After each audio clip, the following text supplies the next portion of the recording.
Hello, good morning. Good morning po sa inyo mga kapatid. Ako na naman po, pangalawang beses na po to. Ayan, praise God at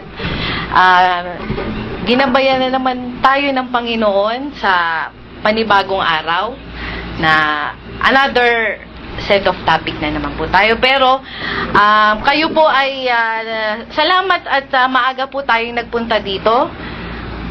Praise God. At tayo ay sama-sama nga sasalo sa presensya ng Panginoon na ibibigay niya sa kanya, sa ating ngayon, no? So, I hope nare-remember pa rin po natin ang aking pong topic nung last Friday, no? Natatandaan niyo po ba, mga kapatid? O nakaligtaan na natin? So, akin pong ito na naman ako. Okay. Sige, kuya. Sorry. Ayan. So, natapos na po tayo doon sa mga nakaraang mga series natin na pag-aaral. Tayo po ay nasa parenting, no? I hope pinaliwanag ko po sa inyo yung meaning ng parenting, no? At kung sino man yung mga naandito, I hope na ating pong na-remember last time, no? Ayan.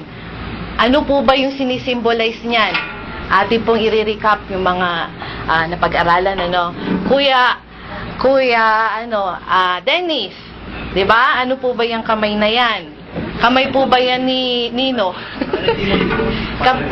Father and son. Okay, so, which is parents, parental responsibility signifies, no? Okay? So, ayan po, parental responsibilities, pag-aralan na rin po natin. Pasadahan pa rin po natin para marami po tayo pag-usapan ngayong araw na ito. Mga objectives, yan po. What is the importance of parents? Yan po yung napag-usapan natin last time. At what are the privileges of being parents? Okay? Yan. I hope definition po natin, parental, which is relating to persons, which is the parent, magulang po yun, no? Atin pong i-remember pa rin yan, no? Magulang tayo, parental, sabihin. Which is parent naman ay caregiver of the offspring in their own species. Caretaker po tayo ng mga bata, no? Responsibilities is the state of fact, having a duty to deal with something or having control with someone. So, bilisan ko na lang po.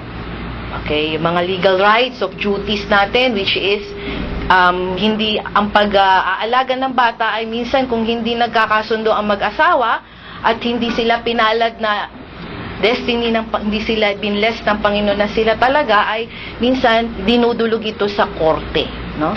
Yan po yung court order. So, may agreement po sila kung yung custody ng bata ay kanino mapupunta, no? So, ito po ay atin pong ibinibigay sa batas, no? Yan. Parenting. It's the rearing of a child for a children, especially the care and love and guidance by a parent. Okay. Parenthood. Yung sinasabi kong may nakasaklob sa ulo, no? Parenthood, no? So, parang pasaklob sa ating ulo. So, parang yun din ang sinisignifies ng pagiging parenthood. And also, which is, it is the toughest and the most rewarding job you'll ever have.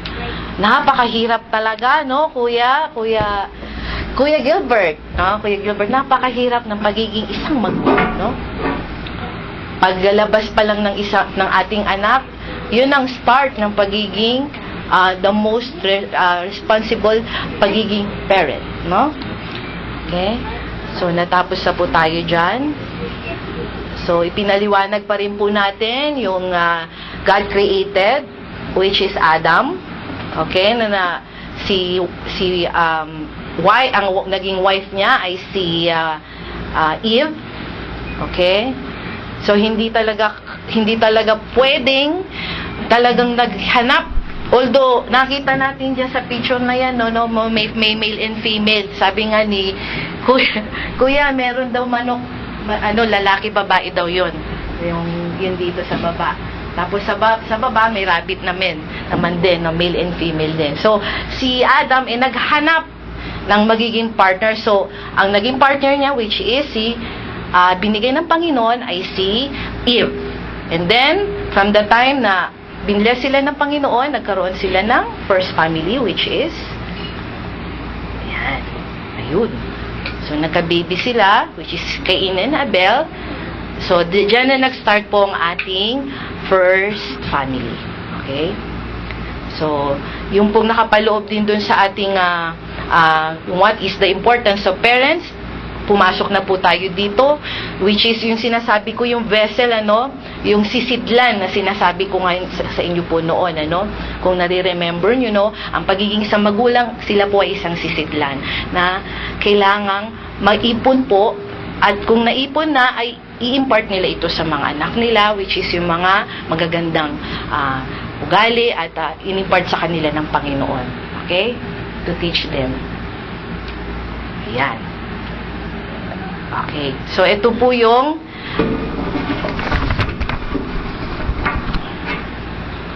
ayan.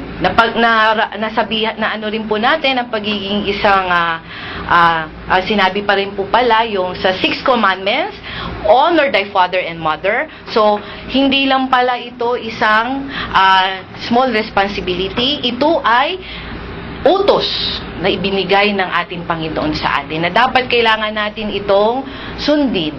So, iyan yung 6 commandment, which is honor thy father and mother. So, other than that, nakapaloob pa rin po dito ang responsible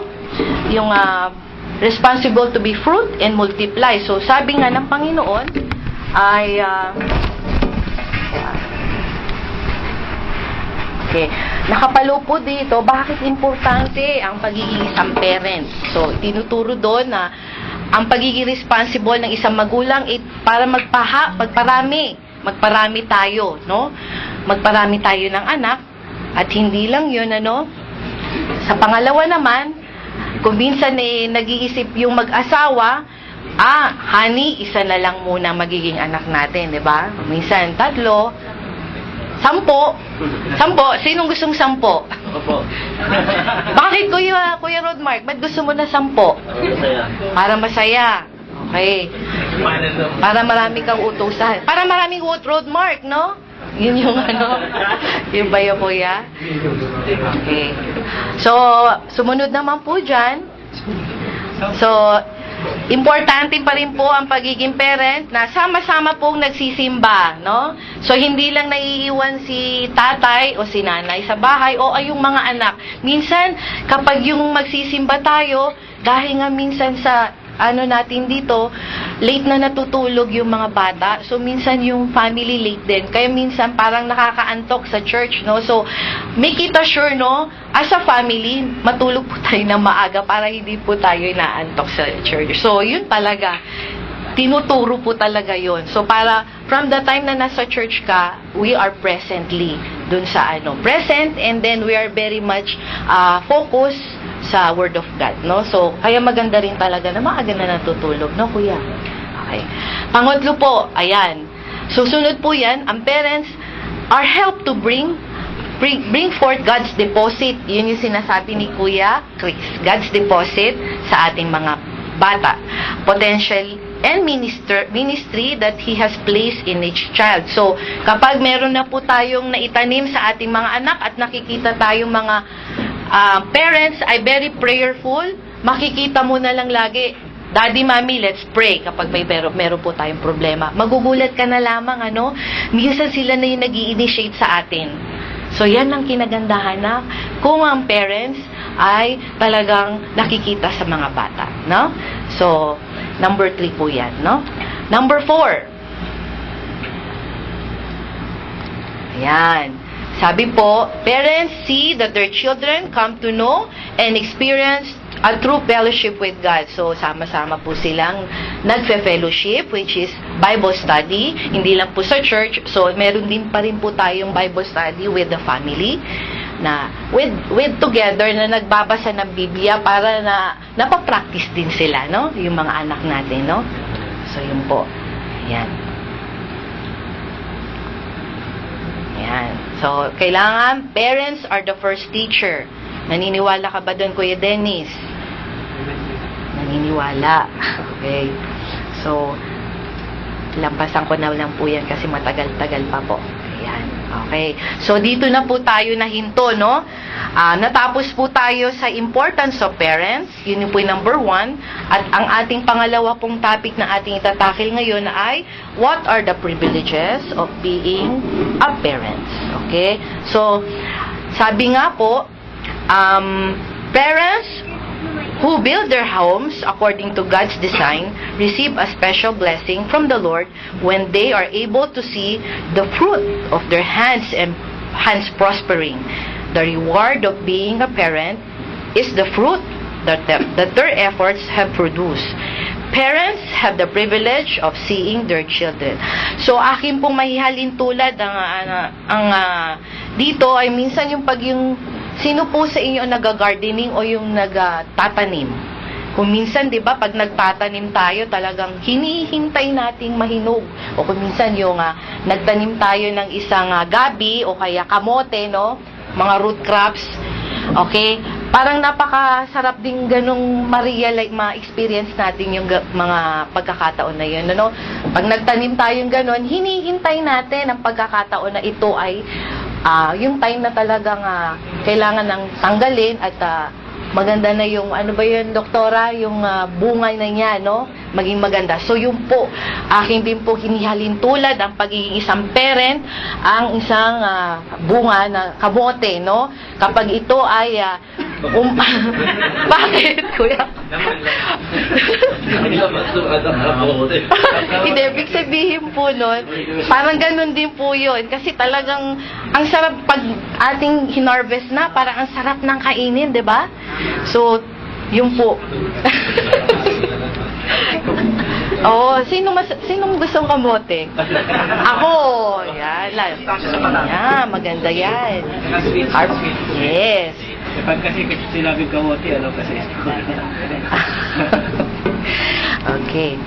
So, ating pong susundan na dyan, no?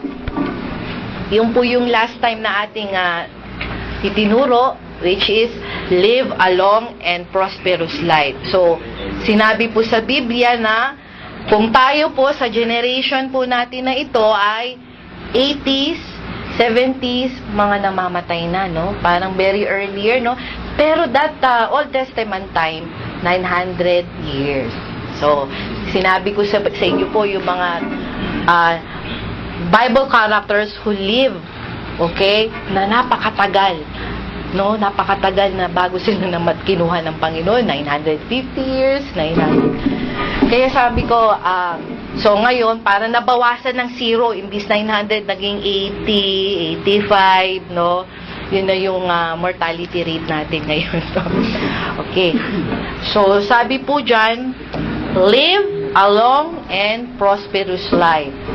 Sabi po, at time, children reach the level of maturity ages. So, from the time na atin po pinalaki ang ating mga anak, sila po ay nagkamuwang, pinag-aral natin, ano? Pinag-aral pa yan, minsan kinukuyog pa yan, paliliguan pa, pagkahirap-hirap, pakakainin mo pang ganun. Minsan, uupo pa doon, natutulog na ulit. So, talagang ang proseso ng pagpapalaki sa anak ay hindi biro-biro, no, mga kapatid. So, ito po ay nasa level, no? So, from the time na sila ay nakapag-aral na, at atin pong na-reach na sila po na mag-college na, so, atin pong masasabi na sila po ay nag-asawa na, okay, through the prayers, kasi syempre, ang magulang minsan, pag Christian parent, pinagpipray talaga. Ako minsan, kami talaga pinagpipray namin yung mga anak namin. Pag yung from the time na umalis na yung mga anak ko, pati yung si Kuya Ed, pinagpipray ko sila na I hope na agabayan sila ng Panginoon. Talagang everyday talaga nakakaakibat yung prayer sa kanila. So, kung ang mga anak po natin ay naka-reach na sila sa pagiging professionalism at nakatapos, 'di ba, Ate Roxanne, at nakatingin talaga siya sa akin. Ate Roxanne, di ba, pag naka-reach ka na makatapos ka na ng pag-aaral, anong feeling natin? Anong feeling po natin? Which is the parent? Ano pong feeling natin, doktora? Masaya, syempre. Para bang naduod yung ligaya na, ayun, at last, nakapagpaaral na ako ng engineer. Nakapagpaaral na ako ng accountant. Diba, kuya? So, doktor. Yun. Yun. So, nakakatuwang isipin na kapag lumaki na yung mga anak mo at ang parents ay nakita na natin na uugod-ugod na. Yan. May mga puti-puti na ng ganyan. Minsan may saklay na ng ganyan. Ayan.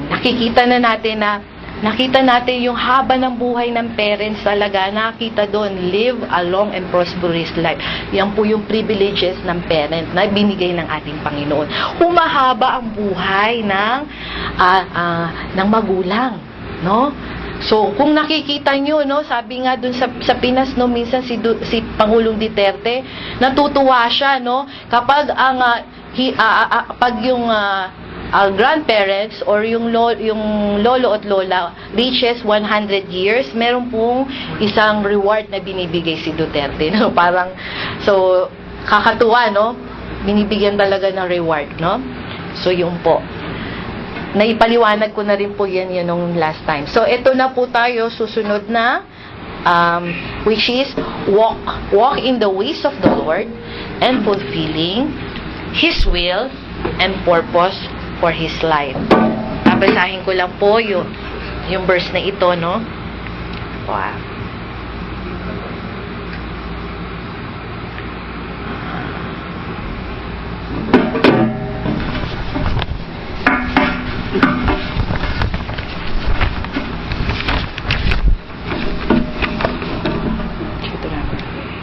Ito po ay matatagpuan sa Deuteronomy 4, 9, 10. Sige po, kung meron po tayong Biblia, atin pong saliksikin at basahin po natin ang verse na ito, no? Deuteronomy 4, 9, and 10. Apa? Only take care. Tama? Apa?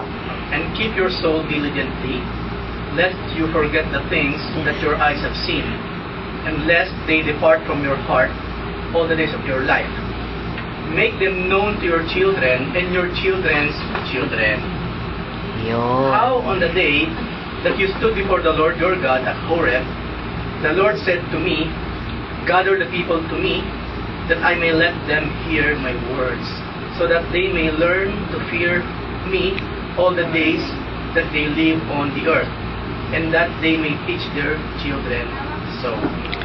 Okay. So, sabi nga po, nung time na ibinigay ng Panginoon ng Ten Commandments kay Moses, no? 'Di ba, nagkanda hirap-hirap pa sila, talagang very much problem pa talaga bago na lang talagang isinulat through tablet of stone ng Panginoon ng Ten Commandments. So, sabi nga, at nung ibinigay na ito ay sabi nga dun sa ating honor thy father and mother na nakakapaloob doon ay isa puso po natin, no? Walk in the ways of the Lord and fulfill His will. Hindi lang po natin isinapuso, kumbaga, ipinamuhay natin. No? Ipinamuhay natin yung inimpart sa atin ng Panginoon. So, kung halimbawa, nagdidisiplina po tayo sa ating mga anak, kung minsan po ay nagbabasalan tayo, no? Minsan, kung tayo po ay mahilig magbasa ng mga articles, no? Minsan, hindi lang po natin dapat basahin ito. Kung hindi, isaisip po natin ito, isa puso at ipamuhay. No? Yung po yung sinasabi doon dito po sa verse na ito. Sabi nga po niya, remember the day you stood before the Lord your God at Horeb, when He said to me, assemble the people before me to hear my words, so that they may learn to revere me as long as they live in the land, and may teach them to your children. So, ibinigay na po sa atin ng Panginoon ng Ten Commandments. So, atin pong i-teach na ito. Okay? Meron po ba tayong inputs? Kuya Ed? Wala naman. Kasi, okay, so, tayo po ay mag-move on sa C. Ayan. Ay, ito pala, hindi ko napindot yung verse. Okay. Okay. Sabi po sa letter C, know God personally and pass on the knowledge of God to their children. Kung sino po ang sa puso natin nung tayo ay nakatanggap sa Panginoon bilang sariling tagapagligtas, alam ko naman na-realize na natin sa ating mga puso na yan, ano. Kung tayo po ay nakatanggap sa atin na sa Panginoon, hindi lang po natin kung hindi i-impart din po lang na natin sa ating mga anak, no? Kung minsan ini-impart natin sa mga taong hindi natin kakilala, mas lalo sa ating pamilya, no? Yung mga anak natin, kausapin natin, no? Kausapin natin sila tungkol sa salvation. Okay? Hindi naman porkit na tayo ay ni-rapture na, no? Tapos wala pala yung mga anak natin doon. Parang nakakalungkot, no? Isipin na ganun ang mangyari. Pero hindi po dapat sa mga anak pa lang po natin, i-start natin ang salvation. So, yun po yung sinasabi dito sa letter C. So, basahin po natin ang Psalm 78 verse 5. Kung sino po yung nakahanap na, pwede po nating Psalm 78 verse 5 to 6. He decreed statutes for Jacob and established the law in Israel, which he commanded our ancestors to teach their children. So the next generation will know them, even the children yet to be born, and they in turn would tell their children. ayun. So, yun. Diba, Kuya Chris? Yung naano ko yung sinabi ni Kuya Chris last time na talagang every time na nag-uusap sila ni Precious, naandoon na ini-impart niya personally yung minsan inisinisingit niya yung na tungkol sa Word of God. Nakakatuwang isipin, ano? So, sa letter C po, know God personally and pass the knowledge of God to their children. Kung minsan, kung ating iisipin, itinuro sa atin ng mga itinuro natin sa ating mga anak ang tungkol kay Jesucristo. Minsan sila mismo din sa kanilang mga friends, no? Yun ang kinagandahan dito. Sila ay sinishare din nila sa school. Ay, alam mo, minsan pinag-aralan namin sa church, ganito. So, yun, nakakatuwang isipin na mismong mga anak natin, kahit sila ay maliliit pa, binabahagi nila ang tungkol sa Panginoong Jesus, no? Yun, hindi sila nahihiya. Hindi yung minsan na, anong mga example natin dyan. Kunyari, sa school,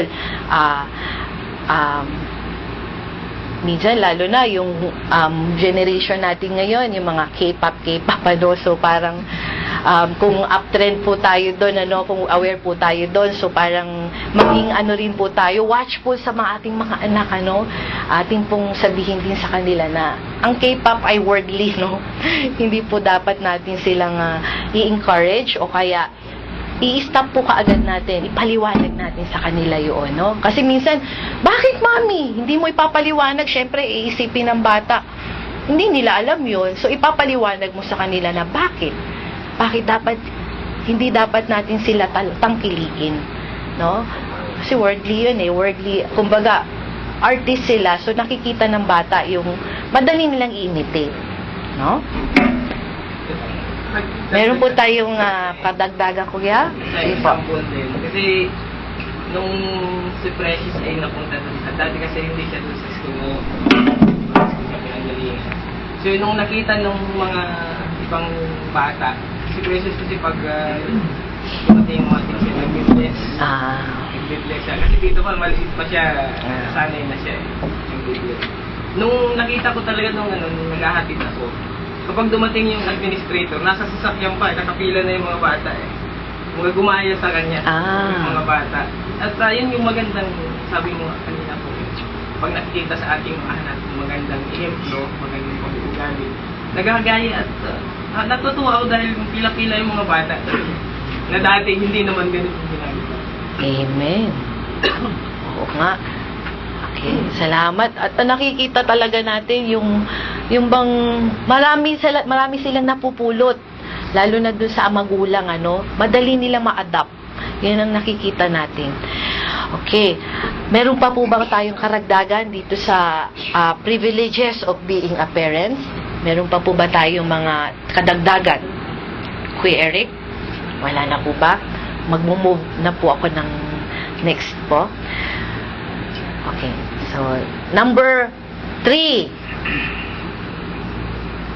Ay, baliktad. Sorry. Yan. Parang paliit, no? Okay. Sorry po maliit po ba? What is the number 3 na po tayo, no? What is the unique challenge of parenting at this point in time? Okay? So, sa generation kaya natin na ito ngayon, no? Ano kayang unique challenge, no? Sa worldly ngayon, no? So, kailangan aware po tayo, no? We are going to be responsible for rearing of 2 kinds of generation. Okay? May generation po tayong tinatawag, no? Okay, atin po nga pag-aaralan ang letter A. Yun. Ay, okay. 2 kinds of generation. Ito po. Okay. Balik tayo. Okay. Ang ating pong A is a rebellious and perverse generation. Ano po bang ibig sabihin ng rebellious? Kuya, anong ibig sabihin rebellious? Suwail. Very good. Rebellious, suwail. Eh yung perverse naman po, ano kayang ibig sabihin ng perverse? Ikaw talaga ang perverse mo. Pero hindi mo alam ibig sabihin nun, ano? Okay, ang ibig sabihin ng perverse ay katigasan ng ulo. Ang tigas-tigas talaga ng ulo mo, anak. Parang ganun, minsan, di ba? Pag yung para tayo yung ating temper naandun na sa number 10. Parang hindi na tayo bumabang ganun. Ang tigas-tigas. Meaning daw ng pervert. Galing sa word ng pervert kasi. Perverse? Yung mga labas sa natural. Ano po? Anything na labas sa natural. Labas sa natural. Halimbawa, Okay. God created man and woman. Tapos bigla may sumulpot na third. That is labas sa natural yun. Pervert ang tawag. Perversion. Parang mutant. Oh, parang mutant mutation, hindi maintindihan. Kasi alam sa parenting, nakita naman natin biblically ang parenting man and woman, di ba? Hindi naman Ayun, man to man. Hindi man and woman na eh. At marami pang Christian sumusuporta. So parte sila ng perversion na tinatawag. Which is yung generation na sinasabi, in kami dyan kadalasan gano'n na nangyayari, no? Okay, so atin pong saliksikin ng verse na ito, hanapin po natin, mga kuya ate, Proverbs 30, verse 11 to 14. Kung sino po yung unang nakahanap, pakibasa po. There is a kind of man who curses his father and does not bless his mother. There is a kind who is pure in his own eyes, yet is not washed from his filthiness. There is a kind, oh how lofty are his eyes, and his eyelids are raised in arrogance. There is a kind of man whose teeth are like swords, his jaw teeth like knives to devour the afflicted from the earth and the needy from among men. Ayun. So sabi nga po pala, ang rebellious, his own way. Okay? Yung sarili ko lang ang pwedeng sarili ko lang, walang ibang tao makikialam sa akin. Ibig sabihin po, no? Curses. So, itong napakahirap, no? Yung kinu-curse po yung father mo and does not bless its mother. So, ipapakita po natin ang picture. Ayun. Okay. Ano pong nakikita natin sa larawan na iyan? Kuya Gilbert. Lalaki ba yan o babae? Ha? Babae. Babae. Tama. Ano pang nakikita mo, kuya? So, babae yan, ha? Hindi lalaki, ha? Okay? Ate, kasi sinabi kanina ni Kuya Eric, perverse, parang binabaliktad. Kung titignan natin, babae siya, pero Nag-anyong lalaki. baliktad yung ginagawa, nag-aanyo siya lalaki. Tapos yung ikaw, ibig ka sa tenga lang, nilalagay pa sa kilay, perverse pa rin. Oo, baliktad talaga, no? Baliktad niya, perverse. And that is the big challenge. Kami, mga bata pa yung mga anak natin, pag mag-reach na sila ng teenager, hindi na natin laging kasama yan. Iba na ang barkada niyan. So, that is a big challenge sa atin. So, dapat, bata pa lang sila, ini-improve na natin yung Word of God.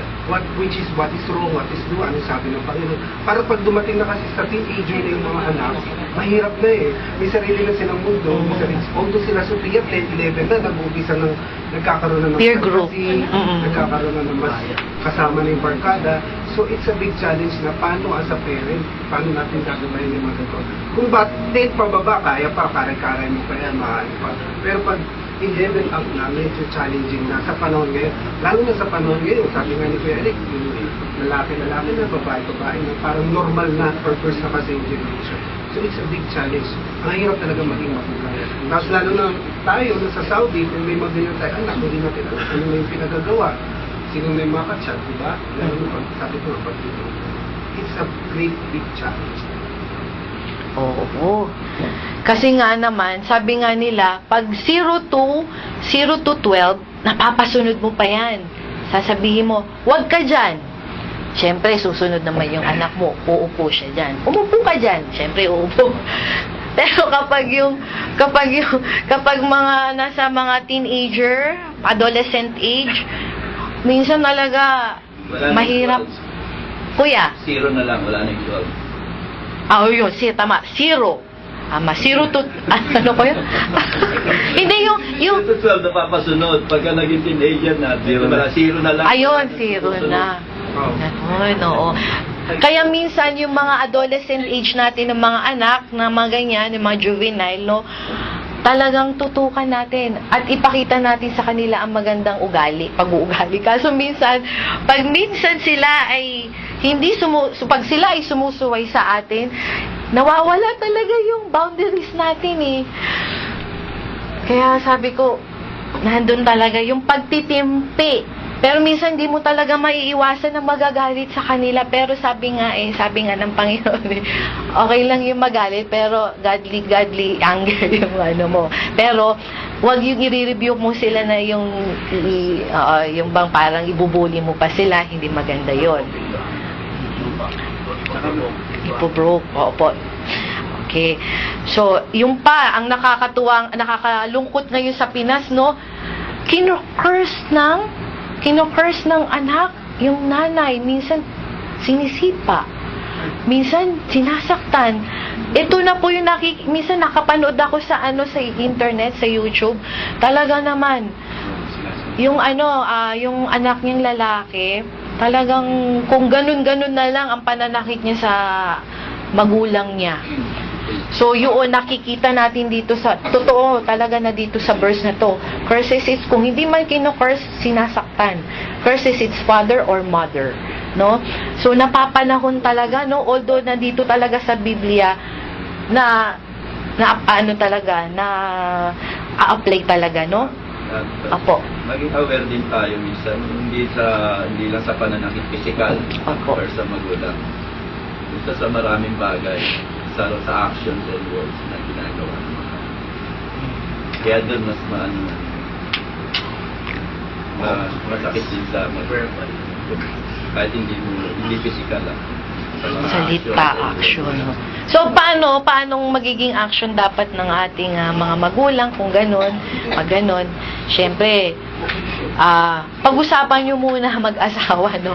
At kausapin, kung ganyan na malalaki na sila, kausapin yung personal, no? Kayong tatlo lang. And then after that, pag nag-usap na kayo, mag-pray kayo together. I hope, i-bless ng Panginoon yung pag-uusap nyo, no? Kuya, may sasabihin po? Yung mga kabataan ngayon, may panlaban sila eh. Sabi 911, pagpapaluin, tatawag ako, 911. Ayun! Meron, nagmamalaki na kagad, imbis na sa magulang sasabihin, magsusumbong, may pinagsusumbungan na, which is yung bantay bata. Okay, bantay bata. Pag pinalo mo ko, di ba sa Amerika, ganon, tinatawag ka agad, di ba? Huli ka agad, nakaposas yung tatay o nanay. So, grabe, no? Kuya, Mahalaga talaga yung pundasyon sa umpisa pa lamang. Kaya po, yung paborito kong verse talaga yung train up the way. train up a child the way she Train a child in the way he should go, and when he gets old, he will not depart from it. Kasi hindi darating to sa punto na ganun eh. Kung yung pundasyon, patibay. Sa umpisa pa lamang, sabi nga, turuan mo ng tama yung bata, hindi niyan makakalimutan hanggang siya tumanda. Eh kung ang naituro mo sa bata, kaya malaki yung responsibilidad katulad yung magulang. Minsan kasi hindi natin pwedeng isisi lahat sa ating mga anak. Tayo kasi yung Tayo. tayo Tama. yung first teacher nga sabi niya. Oo, tama. Kaya mahalaga yung kaya nga toughest na sabi. Mhm. Kung naka ano rin doon sa ng bata, kung ano yung naibigay natin. Sabagay rin, pero I believe na sa magulang talaga. Hindi, kaya question doon sa foundation. Halimbawa, naging Christian ka, malalaki ng mga anak mo. Ano pa rin? Hindi pa rin huli naman Hindi pa rin huli ang lahat, ang kuya. So, importante pa rin na ibahagi mo sa kanila. Yun nga po yung sinasabi ko, na ibahagi mo sa kanila yung Word of God. From the time na naging Christian na kayo, sama-sama kayo magsimba. At from then time on, magkakaroon na po ng pagbabago dun sa family o dun sa anak, no? So, magandang ganun po na mangyari, no? Okay, so, tayo po ay nakita na natin ito ang rebellious and perverse generation. So, kung makikita nyo na yan, sa Amerika, talamak yan, ano? Napakarami dyan. Yung mga gangs na yan. Gangs, no? Yun. So, sila pa talaga yung, kung ganyan na in ka, kung ganyan, may hikaw ka dyan, in ka sa panahon na yan. So, kung halimbawa, Sumasama sa bad influence. bad influence. Minsan nagda-drug addict na rin, nagda-drugs na rin sila, no? So, hindi na tuwid yung isip nila, no? Hindi tuwid yung isip nila, hindi na marangal ang pag-iisip. Pinipili yung kinakaibigan. Opo.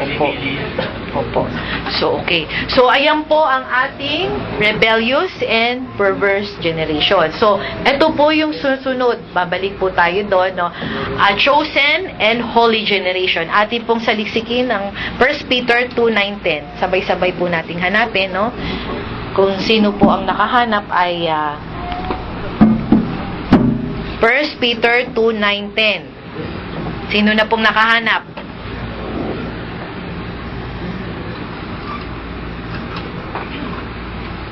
Tagalog. Pwede pong Tagalog. 1 Peter 2:9-10. Chosen and holy generation. Ngunit kayo mga taong pinili, mga maharlika, pari, at ang mga mamamayan ng Diyos. Pinili kayo ng Diyos na maging Kanya upang ipahayag ninyo ang kahanga-hanga niyang mga gawa. Siya ang tumawag sa inyo mula sa kadiliman tungo sa kahanga-hanga niyang kaliwanagan. Kastel. Dati hindi kayo mga taong sakop ng Diyos, pero ngayon, mga sakop na niya kayo. Noon, hindi kayo kinaawaan ng Diyos, pero ngayon, kinakaawanan niya kayo. Ayun. Sabi nga, ang chosen generation ay pinili. So, minsan tayo, no, minsan yung pag yung yung nag-a-apply tayo, pinipili po kung sino yung talagang applicable po doon sa position na yun. So, ganyan din po. Ang Panginoon ay pinili. But you are, sa English po, but you are a chosen generation, sabi po, a royal priesthood, sabi nga, and a holy nation. So, tayo, His own special people, that you may proclaim the praises of Him who called you out of darkness into His marvelous light. So, chosen people po tayo. Special. Pinili. Okay? Sabi nga pag sinabing holy, siniseparate natin ang ating sarili sa makabundong bagay. Yun po yung ibig sabihin ng pagiging holy. So, parang katulad nung hindi natin pwedeng pagsamahin ng langis sa tubig, 'di ba? Siyempre, sineseparate 'yon. Tubig lang, tubig. 'Di ba? Parang kanta yun, langis sa tubig. Taon na, 'di ba, langis sa tubig, yung ganun. Okay? So, ang pagiging holy daw ay ise-separate natin ang ating sarili sa makabundong bagay o ang kasalanan. Hindi nangangahulugan ng pagiging holy ay hindi na tayo happy. Kasi minsan pag sinabing holy, dito lang, tahimik lang, may ganon, di ba? Dito lang. Holy. So kasi kala mo pag holy, angel ito. Di ba, kuya? So hindi po nangangahulugan na pag holy, hindi na tayo happy. Okay? Sabi nga po, God's dream for your child is to be godly, not happy. So, kapag godly family tayo at ang ating mga anak, kasunod na po doon, nagiging happy. Tama? Tama po ba? So, kapag godly parents po tayo, very much organized ang ating mga anak at napapasunod natin ang ating mga anak, nagiging happy rin po tayo mga magulang. Ang saya naman pala at nakikita natin ang mga anak natin na napapasunod natin sila. Minsan, nakikita pa natin sila na yung nag-aayos ng mga kinakainan natin. Nakakatuwang isipin, silang mga anak natin, sila na yung nag-iistima sa loob ng tahanan. Dati, ikaw lang, iniistima mo sila. Minsan, alin na kayo, bilisan nyo. Pero minsan, nasa na si ayun na. Nakabihis na. Nakasuklay na. Nakapabango na. Aalis na lang tayo. So, nakakatuwang isipin ng pagiging holy ay hindi po natin sinasabi na tayo ay isang hindi na happy, Nagiging happy lang ito kung tayo ay nagiging godly. Okay? Kasi nakikita mo na doon yung resulta ng pagiging godly parents. So, happy na tayo. Napapasunod na natin sila. Nagiging mabait na sila sa mga pinag-uutos natin, Then, we will make rejoice for all of our lives.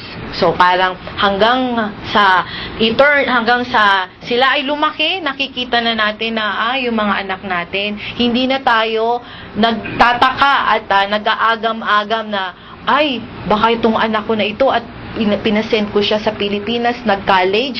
Minsan, pag tayo mga magulang, lumaki na ang ating mga anak at isinend na natin sa Pilipinas ang ating mga anak, kung naandito man tayo ay kinakabahan, Pero kung ang mga anak natin uprooted sa Bible at nandun po yung ng Panginoon, guidance, wag po tayong mangangamba, Nasa puso nila at nasa isip nila yung natutunan nila sa kanilang magulang, At ganun na rin ang prayer, Akin pong ipapaliwanag din po, meron po tayong tinatawag na generation. Okay, ano kaya yung generation? Sa kaya akong bilong, Alam niyo po ba tong generation na to? Kasi ngayon ko lang din nalaman. Generation X, Generation Y and Z, millennials. Naiisip niyo po ba yon? Saan po kaya tayo dito, kuya? Sino kaya sa Generation Y? Sino sa Generation Y? Sabi nga, akin pong isinaliksik, ang Generation Y daw ngayon, kung sino pong pinanganak ng late 80s and late 90s, pakitaas ang kamay.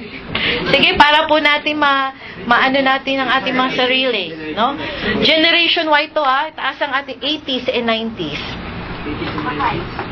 80s and 90s. Okay?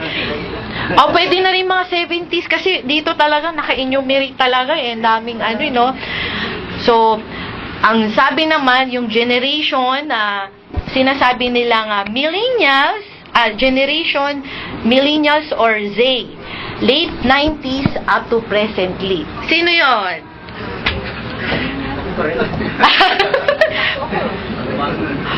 Okay. Eh, yung Generation X. Generation X. 70s. Generation X. From creation. Okay. Generation X po yun yung mga parent natin, yung mga 1940s, mga 60s, yan. Generation X. Mula 60s hanggang creation. Sila yun. Hindi po. Sige, akin pong sasabihin na. Ang Generation X ba po daw, born 1965 to 1980. Yun. 1965 to 1980, Generation X. Okay. Up to 1980 yun, ha. Sabi, ang formative event daw na, ito, kung napalpaloob ko po kayo dito, kuya, kung Generation X may hiyain.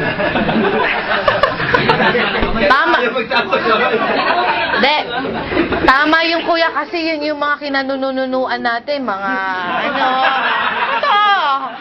sabi ko. Okay. Sabi po daw sa Generation X, ang formative event po daw ay yung Fall of Berlin. Fall of Berlin. Dito rin nakapaloob ang AIDS crisis. May mga AIDS. So, dyan din yung time niyan. At yung mga MTV videos, mga soft music MTV, no? So, nakapaloob to doon. Okay? Yun daw yun. Tapos, ito na yung, babalik lang tayo sa pinakababa, no? Yung GI generation.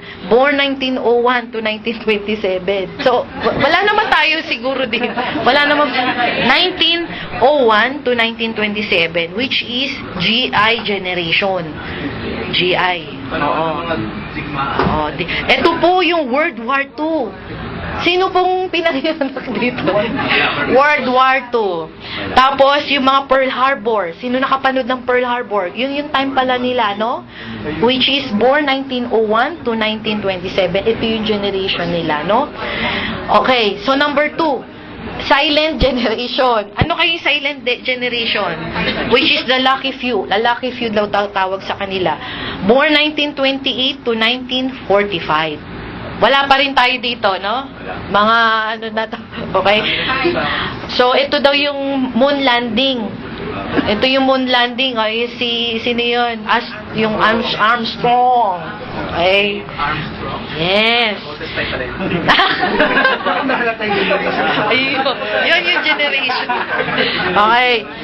Yung McCarthyism? John McCarthy. General Douglas. Ayun. I will return. Yun yung mga ganon. Diba? I shall return. Cold War. Okay. Tama. Magandang nare-recall tayo, no? Tapos, ano pa ba yun? Number 3. Generation Z. Ito na yung iGen. iGen, Homeland Generation Regeneration, which is 1998. Sino dito? 1998 to 2010. Ayun. Ayun, si ano yan? Generation Z.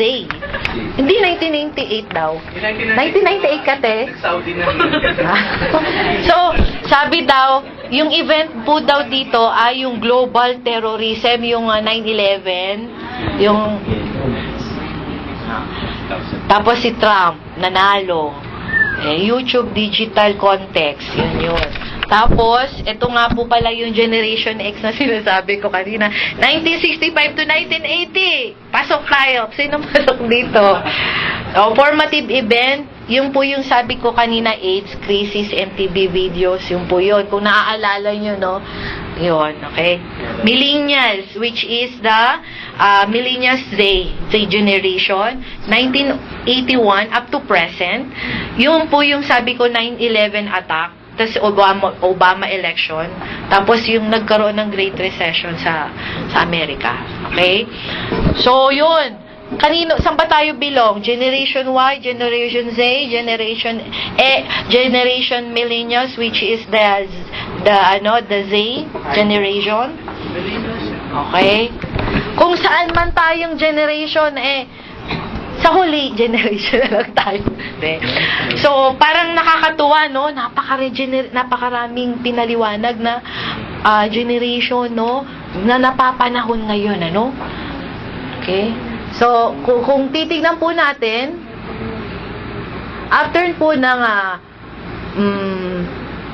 rebellious generation, yung po yung, ayan na naman tayo, ayan, ang holy or chosen generation. Ayan. So, Ate, kung titignan po natin, yung dalawa po kinds of generation yung tinatanong po. Noon po, nasa generation tayo na we are perverse.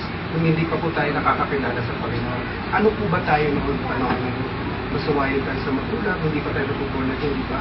May bisyo tayo. Pero ngayon, pinapamukha dito sa 1 Peter, but you are now a chosen generation. Once, sabi nga sa verse 10, once you were not a people, but now you are God's people. Kung dati hindi tayo anak ng Diyos, ngayon anak na tayo, you are a chosen generation. Once you had not received mercy, but now you have received mercy. So nasa generation na tayo, which is, tayo po ay mga royal kasi ang amang po natin is a king. O doon po, hindi pa tayo nag-born again, bad tayo. We are perverse. May mga ugali tayo hindi maganda. But now, pinili tayo ng Panginoon, we are now in a new generation, yung generation na binibigay ng Panginoon. Which is, we are prince and princess. oh, parang ang sarap sabihin, ano? Parang ang sarap sabihin, Princess Elsa. Ayun. Prince Alex. Wow. Prince Rodman. Wow, Prince Rodmark. Prinsipe Rodmark.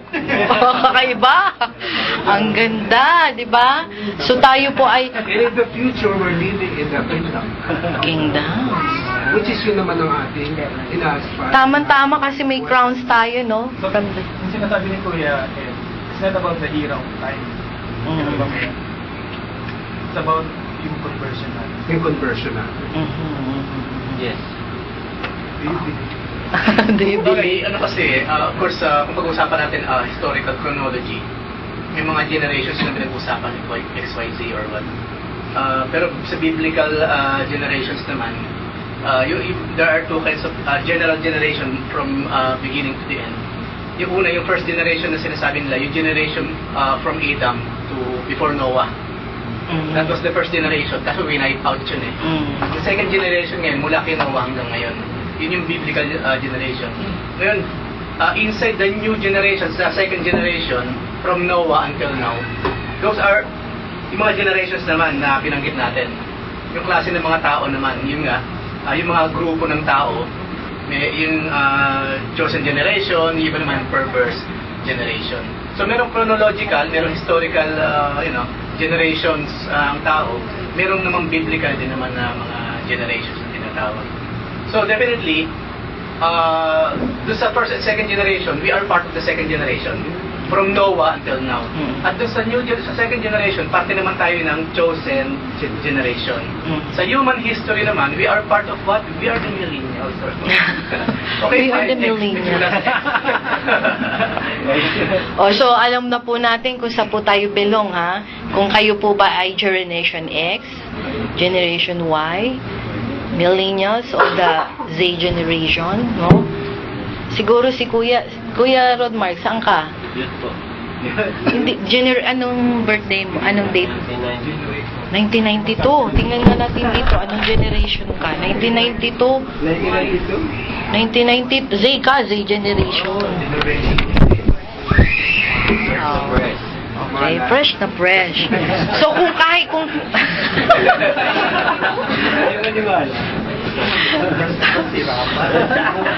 Maraming Z dito eh. Oo nga.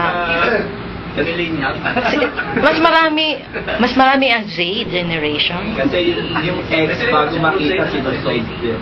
Yung X and Y. Yung formula, bago makita yung X. Nakikita, tapos mahirap pag X. So kung nakikita po natin ang rebellious or perverse generation and a chosen or holy generation, sabi po, ang mga anak ba natin o ang mga generation na ba ito ay sila po ba ay sinasabi ang solution or sila ba ay problema? 'Di ba? Minsan problema ata tong mga generation na to. 'Di ba? Saan kaya nga sabi part of the solution they are a part of solution or a problem. Problema ba sila sa ating community? No? A great deal of how they end up is based on the parenting that they have or have not received.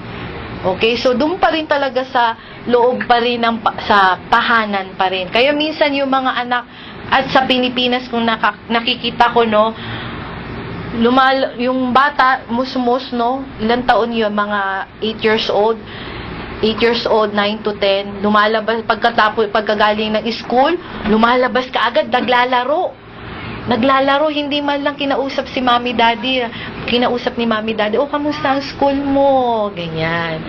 Kung hindi, doon ka agad, lumundag, pumunta sa kapitbahay, naglaro ng piko, naglaro ng bang mga nilalaro ngayon, text. Ba't hindi nakatext?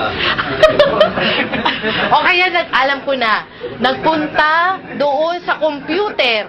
Yun, nag-ano sila, ano bang mga Dota na kasi. Ayun, Dota. So, yun. iPad na ngayon natin.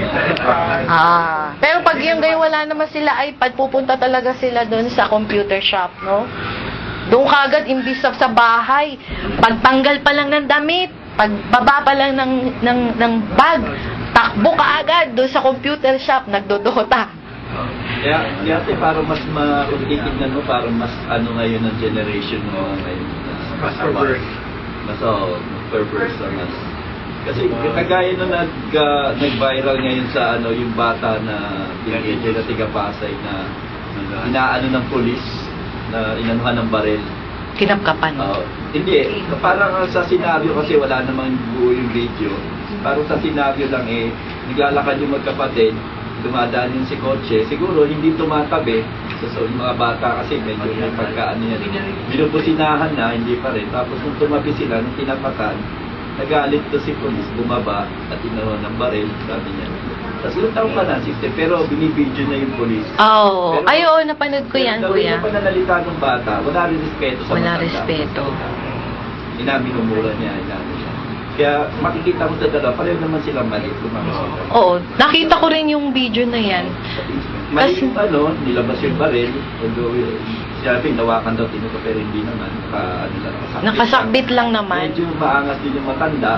Kaya lang yung nagbibideo na bata, 16 years old, kung gawin na magsalita siya doon sa matanda, hindi na rin wala na rin respeto. Parang binubuyo pa. Oo, yan, lalabas na. Nakita ko rin talaga yung Kaya parang ang hirap ng mga kabataan, medyo dapat maging nga tayo sa ating magsisimula na. Oo, tama. Okay. Doon papasok yung talagang guidance ng mga. Kasi kahit na, na-experience ko rin yung, kasi kababalik ko rin yung nagpakasya. Kahit na yung ginagabayan mo na, may mga flows pa rin sila Bata May kasi. time na Bata talaga. ako talaga, napapalo ko si Precious. Kasi kailangan Pag-aaralan din natin dyan kung paano pagpalo ng bata, no? Pero ipinapaliwanag ko sa kanya kung bakit. Tinatanong ko po siya, anak, nagtampo ka ba kay daddy kasi pinalo ko? Hindi. Bakit? Kasi mali ako. Kasi gusto mo akong maging mabuting bata. So, Yan naman kahit ba? napalo ko siya, lalapit sa akin, yayakap. Biblical naman kasi yun. Huwag naman yung ba't yung gagawin natin. May kumbaga, and then after nun, yun yung mahalaga na ipaliwanag mo. Kasi pag hindi mo ipaliwanag, ang matatanong sa isip ng bata, galit. Kaagad. Mahalaga. Kaagad. Paliwanag kung bakit. Kaya, naano ko personally na mismo kay Precious, pag tinanong ko siya, hindi galit. Love pa rin. Kasi love mo ako. Kaya mo ako. Okay. So, tama. So, susunod na lang po tayo. Natapos na po tayo doon sa number 3, no? Which is yung, kuya, ilang minutes na lang po ba? 15 minutes po. Time na? Time na. Oh, parang dami kasi nating, gustuin ko man na, parang dumire-diretso, pero parang ang hirap kasing hindi natin maipaliwanag lahat. At least naiintindihan po natin, Naiintindihan po ba natin? Kuya, may sasabihin. Regarding sa discipline, kasi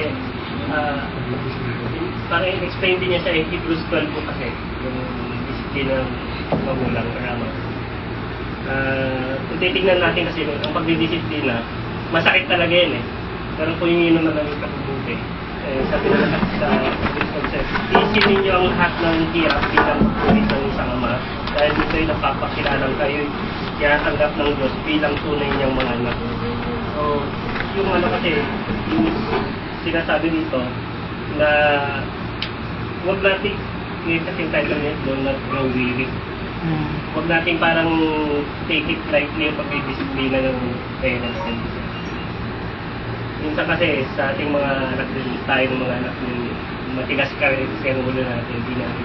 Akala natin galit ng mga parents, galit na lang hindi naman kasi. Walang love.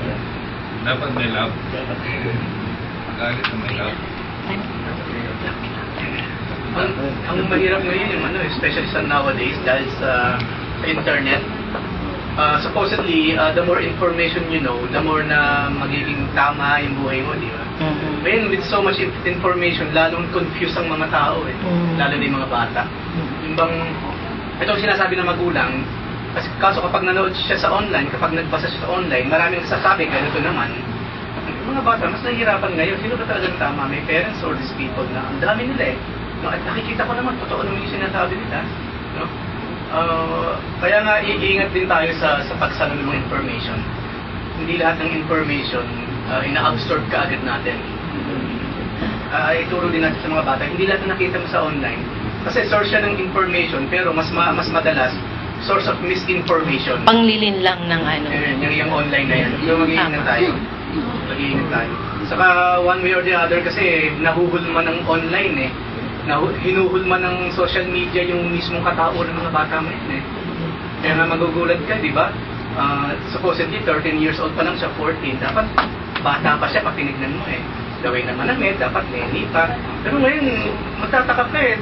13 years old pa lang, mukha ng 25. No? Kasi yun ang nakikita nila eh. Sabi nga nila yung childhood, halos nawala na ang childhood nowadays. Nawala ang childhood.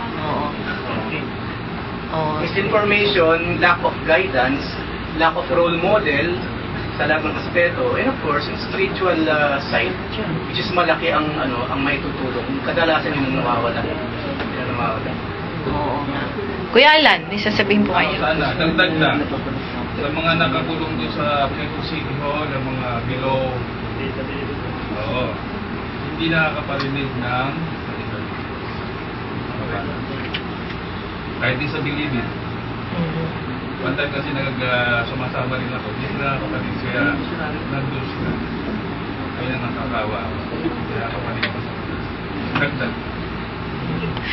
Oo, tama yun. Minsan talaga sa pagiging magulang, kung ganyan na masyado na silang nasuffocated ng media, which is sa mga Facebook, nakikita natin, no? Minsan, tag-iisa pa silang tablet o kaya may cellphone yung isa. Kung minsan parang ayaw talaga namin, kung pwede lang talaga strict tayo, kaso siguro may boundaries pa rin talaga, no? Minsan ang sabihin na lang natin sa mga anak natin what the Bible says. Kung minsan nakikita dun sa dun pa rin tayo sa Bible. What the Bible says. Oh, Mami, you said what the Bible says. Oh, kailangan sundin natin yun. Hindi yung tayo susunod dun sa mga computer. So, kasi panlilin lang ng makamundong bagay yun eh. Pinaganda ba? Pinaganda ng mundo. So, di ba dumating yung time na imbes na yung mga gadgets na yan na magiging means para mapabilis. Mapabilis lahat. Totoo naman. Magkaroon ng constant communication ng mga nagmamahalan. Di ba lalo namang nawawala ang time? Oo. Sa sobrang napakaraming binabrowse, ganyan, di ba? Pwede niya lang usapin, asawa niya. Pag tumawag sa Pilipinas, asawa niya lang kasi gagastos ka eh. Per minute, magkano? Ngayon, kahit sino pwede mo lang kausapin. Kung minsan kakausapin mo yung asawa mo, ay, may message ako sa isa, sandali. Parang gano'n nadodoble yung... Pervert, and even the technology nowadays, perverted na kalaban. So beware. Technology is perverted, information is perverted. At saka isa po po nagiging problema, mismo po magulang, wala na po tayo sa anak, wala na po communication. pagod na sa trabaho. Ano, guilty rin tayo doon, mga kapatid, di ba? Kasi minsan yung pagiging, minsan pag uwi pa sa bahay, pagod na, minsan sasabihin, huwag mo muna ako kausapin, anak. Parang guilty din tayo doon. So, sige kuya. Kaya mayroong time na dapat iniiwan sa kwarto yung mga yan. Yung mga gadgets na yan. Pag may kasama kang tao, harapin mo yung tao, hindi yung gadget. Oo, tama, tama. Ako personally, annoyed ako sa ganun eh. Habang nag-uusap kayo, no, tapos nagsi-cellphone, ano? Kung nasa isang kwarto kayo, 5 kayo, or imbis na nagkukwentuhan kayo, kanya-kanya kayo ng... What's this? Lalo nagkaroon ng distance ang mga tao sa isa't isa. If you be sensitive about it, hindi lang yung mga bata, us, tayo. Lalo tayo nagkaroon ng distance sa isa't isa eh. Oo, hindi. Out of distance, kuya, o... Kasama sa isang kwarto, tahimik. Pero pala, daming tao, kanya-kanya. Pupunta ka dito, tahimik. Pero daming tao, kanya-kanya. So, masasabi ko, nowadays, yung technology na yan ang nagpaparoy sa kalooban ng bawat isa. At mas nakakasingit ang kalaban through those technology. Amen. Nasosolo ka niya eh. Pag tumitig ka na sa cellphone, kahit ano, pwede mong gawin eh. Nandiyan lahat. Ngayon lang naman ang kausap mo, nagkakarinig, ano ba? So, makakapasok ang kalaban talaga yun. How much more ang mga bata? So, tayong mga matured, ganyan, lalo na mga bata. Then, ipakita natin sa kanila. Kasi ako, mismo yung mga bata, nakikita ko, magkakasama sila pero hindi man nag-uusap eh. Dito. Dapat merong time na kumpiskahin yung mga gadgets na yan. Oo. Minsan talaga dapat, oo. Ako minsan itong mga gadget ko, nasa kwarto lang yan, especially paggawa. Kaya minsan, kuya, pag yung nagtuturo ako sa mga bata, akin yung mga gadget nyo, akin na. Kasi, pag nagtuturo kami, out of yung attention nila, hindi doon sa tinuturo mo, kung hindi, tingin sila na gano'n. Wala. Ganon. Fellowship, na magkakasama sila, dapat sila ang nag-uusap, ang interaction sila sa labis. Tama nga, kuya, pati mga matatanda, hindi talaga kuya, last. Yun nga po ate, nasabi natin sa mga bata. Kasi pag sa atin, meron din, kahit pagkatapos ng worship, observa, may kanya-kanya tayo cellphone. Oo, yun. Doon pa lang. Ako lang, kala mo nanonood. Pero cellphone na lahat. So ano kaya gawin natin para sa simbahan para makita natin yung effect? Ano ba talaga yung dapat natin gawin? Anong dapat yun? Paalala natin yung sense of responsibility natin as a person, sa kapwa natin mga kasatiran.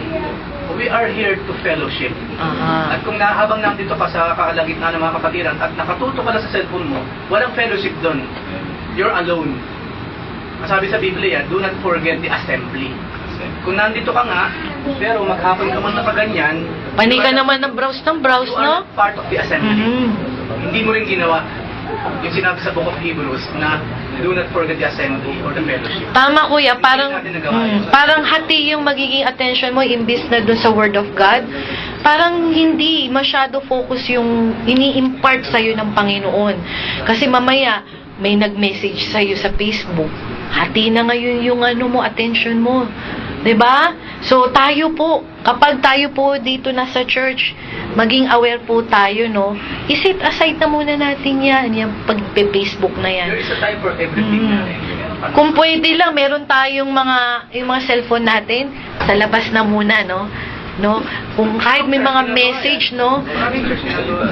Oo, kasi parang hindi sa parang madali lang din natin ma-capture yun, maisip yung anong, kasi minsan paghati talaga hindi talaga magandang Ano yun in a way, perversion yun Kasi ang design ng Panginoon, mag-usap kayo, have fellowship, tapos you're doing that. In a way, that is also a perversion na nangyayari sa relationships natin sa isa't isa, sa mga loved ones. In a way.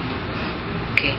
So, magandang example talaga po yun, no? Kung po pwede lang talaga yung mga cellphone natin, meron na sana tayong locker sa labas, no?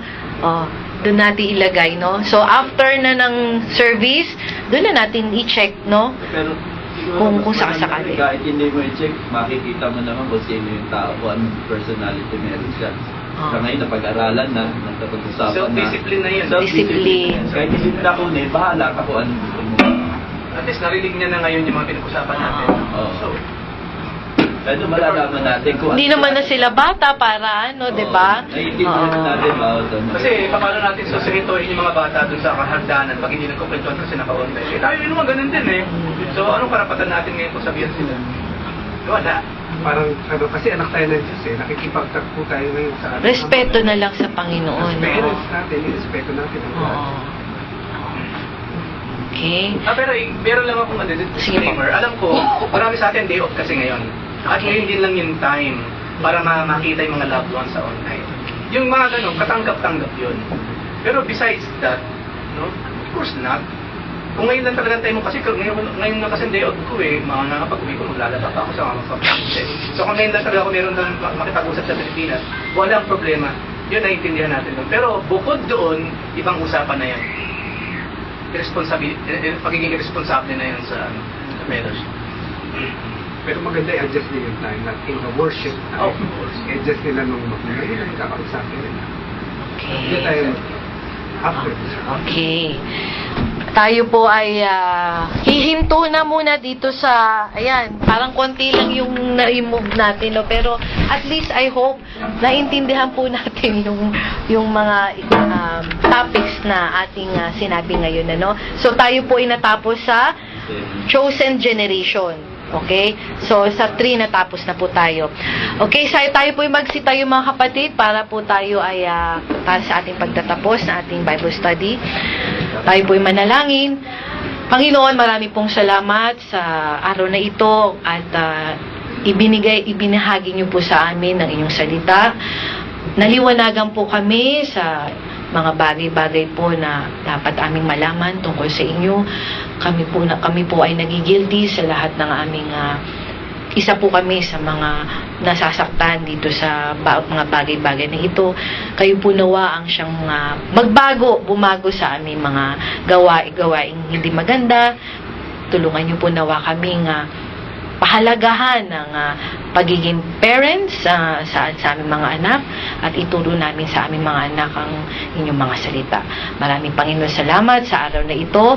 Kayo po nawa ang magpala sa mga susunod pa po naming mga activities, Panginoon, sa pananambahan. Sa pangalan ni Jesus, Amen.